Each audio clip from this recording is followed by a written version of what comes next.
Hi, and welcome to another episode of N-Scale Friday. My name is John, and today we're looking at this American Car and Foundry 17,360-gallon tank car.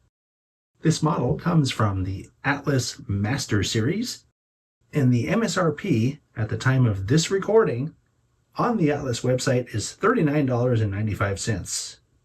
And I mentioned the MSRP because that's the manufacturer's suggested retail price, and it's the only objective data point we have when it comes to price.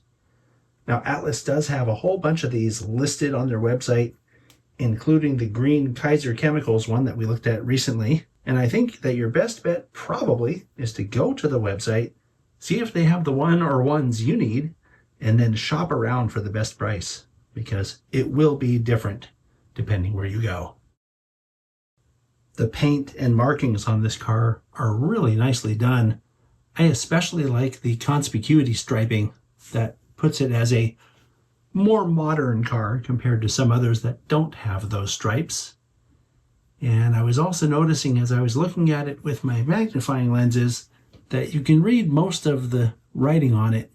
I was not able to make out the smallest writing, like down here and down here. Couldn't make that out. It might be that I just don't have a great visor. Could also be that it's just too small to get that printing really clear. Taking a look at the brake end of this model, you can see that this end grab that goes all the way across is a separately applied piece. Also, that brake wheel and the chain detail that's under the brake wheel down in here appears to be separately applied as well. And then the printing on the end of the model is also very well done. I'm showing you this sort of alternative angle of the brake end because I wanted to show you that the platform, it's molded, but it has a texture to the top that looks like it could take weathering really well. Here's the other side of the car, and I was noticing as I'm looking at this model under the nice light in my studio here, is that it's not a black tank car. It's sort of a really dark gray color. And it looks really good. I've never really paid that close of attention to the colors on tank cars like this, but this one is obviously not black.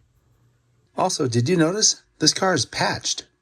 Having it be a dark gray really makes the black patches stand out.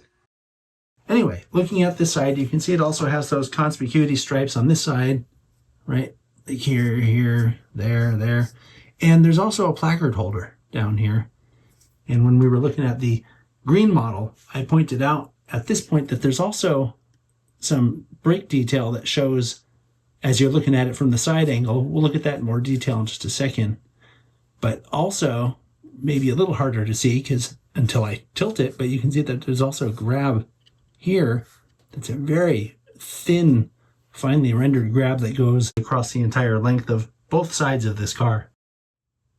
Here's a look at the top detail, and I'll take this minute to point out that this whole structure around the hatch that includes the ladders on both sides, that's a separately applied part, and these platforms have that sort of tread walkway to them.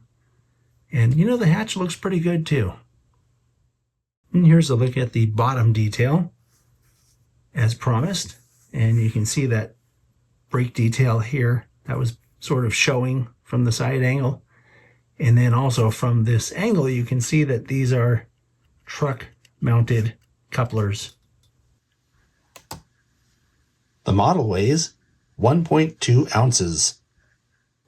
The NMRA's recommended weight for a car of this length is between 9.5 of an ounce and 1.1, so probably about an ounce or so.